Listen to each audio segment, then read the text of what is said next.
السلام علیکم ورحمۃ اللہ وبرکاتہ. ورحمۃ اللہ وبرکاتہ.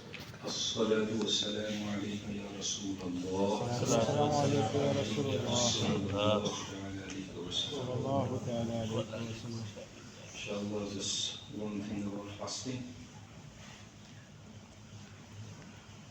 Just yesterday somebody asked me this question. سوچا آپ لوگوں کے ساتھ بھی شیئر کر دیں، اس لیے کہ اکثر لوگ ایسے کوشچنس پوچھتے ہیں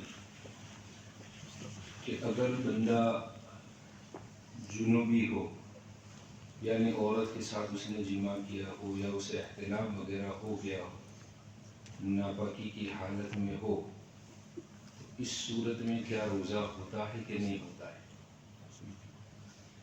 تو یاد رکھیں کہ اگر آپ جنوبی ہے، ناپاکی کی حالت میں ہے، if you are impure، تو اس صورت میں آپ کا روزہ ہو جاتا ہے، روزے کو اس سے کوئی لینا دینا نہیں. اگر بندہ دن بھر بھی اسی حال میں رہے تب بھی اس کا روزہ ہو جاتا ہے، لیکن اس حال کے اندر رہنا کہ آپ ناپاک ہیں، اس سے روزے کی روحانیت ختم ہو جاتی ہے. اس لیے کہ آپ اگر ناپاک ہوں گے تو آپ نمازیں چھوڑ دیں گے، نماز آپ نہیں پڑھ سکتے. روزہ تو رکھ سکتے ہیں، نمازیں آپ نہیں پڑھیں گے، قرآن پاک کی تلاوت نہیں ہوگی، باقی جو بھی اچھے کام ہیں آپ نہیں کر پائیں گے. اور پھر ذرا ایک لمحے کے لیے بندہ یہ بھی سوچے کہ میں ناپاک ہوں، اللہ نہ کرے اسی حال میں موت آ جائے تو کس حال میں وہ بندہ مرے گا. تو بہت سارے لوگوں کی یہ عادت ہوتی ہے کہ پوری رات بھر اسی حال میں رہتے ہیں، صبح اٹھ کے وہ نہاتے ہیں، غسل جنابت کرتے ہیں. تو اپنی یہ عادت بنا لے کہ رات ہی میں جیسے ہی آپ کو احتلام وغیرہ ہو جائے یا آپ نے عورت کے ساتھ مباشرت وغیرہ کی ہے، جماع کیا ہے، تو فوراً آپ غسل جنابت کی عادت بنا لے فوراً. اس قدر میں کوئی مشکل نہیں، گرم پانی فوراً ملتا ہے آپ کو. یہ بھی نہیں کہ چولہے پہ رکھنا ہے یا ہیٹر چلانا ہے اور آپ کو یہ سارے کام کر کے نہانا ہے.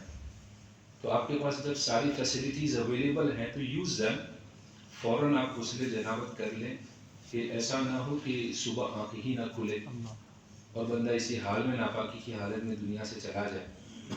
اور یہ غسل جنابت جو ہے یہ بڑا نیکی کا کام ہے کہ اس کے ہر قطرہ جو آپ کے جسم سے پانی کا بہتا ہے اس پر آپ کو ریوارڈ دیا جاتا ہے، آپ کو اس پر نیکی دی جاتی ہے. تو نیکی کمانے کے کام میں تاخیر کیوں؟ تو اس سے بلکہ حضرت آدم علیہ السلام نے جب پہلی دفعہ کیا تو فرشتے نے حکم دیا کہ اے آدم آپ غسل کریں. تو فرمایا آپ جو غسل کریں گے اس کے ہر قطرے سے اللہ ایک فرشتے کو پیدا کرے گا جو آپ کے لیے دعائیں مغفرت کرتا رہے گا. تو حضرت آدم علیہ السلام نے پوچھا کہ کیا صرف یہ میرے لیے ہے؟ کہا یہ صرف آپ کے لیے نہیں، تمام ابن آدم کے لیے ہے. تو جو بھی بندہ غسل جنابت کرے اس کے جسم سے جو قطرے بہتے ہیں اس سے فرشتہ پیدا ہوتا ہے اور وہ آپ کے لیے دعائیں مغفرت کرتا ہے. تو بڑا نیکی کا کام ہے کہ آپ ایک فرشتے کی تخلیق کا ذریعہ بن رہے ہیں، وہ آپ کے لیے دعائیں مغفرت قیامت تک کرتا رہے گا. تو اس کام کے لیے دیری کیوں؟ تو جیسے ہی آپ اس حال میں آئیں فوراً غسل کر لیں.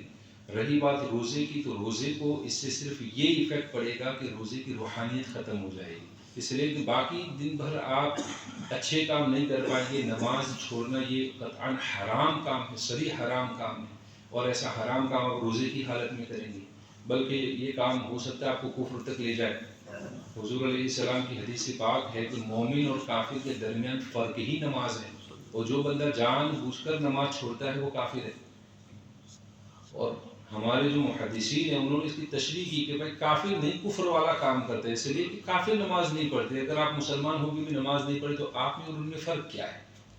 تو اس لیے فرمایا حضور علیہ السلام نے کہ حضور نے تو فقط کفر ہی کا لفظ استعمال فرمایا ہے. یہ تو شارحین نے سمجھایا ہے کہ بھائی اس سے کفر نہیں ہے، لیکن امام احمد ابن حنبل کے نزدیک تو یہ کفر ہی ہے. یہ تو ہمارے امام اعظم فرماتے ہیں کہ وہ کافر نہیں، کافر والا کام کرتا ہے، لیکن امام احمد ابن حنبل کے نزدیک وہ کفر ہی ہے کہ بندہ مسلمان ہو نماز نہ پڑھے. یہ کیا بات ہے؟ کیا آپ مسلمان ہو نماز نہ پڑھے؟ یہ تو مسلمان کی ایک نشانی ہے، اٹس اے سائن آف اے مسلم. اس لیے اہم العبادت ہے.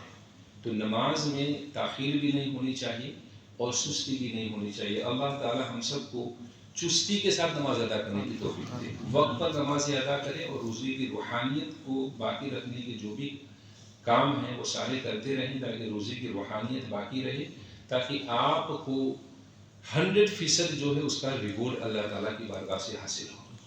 اللہ تعالیٰ ہم سب کو عمل کی توفیق عطا فرمائے. الفاتحہ.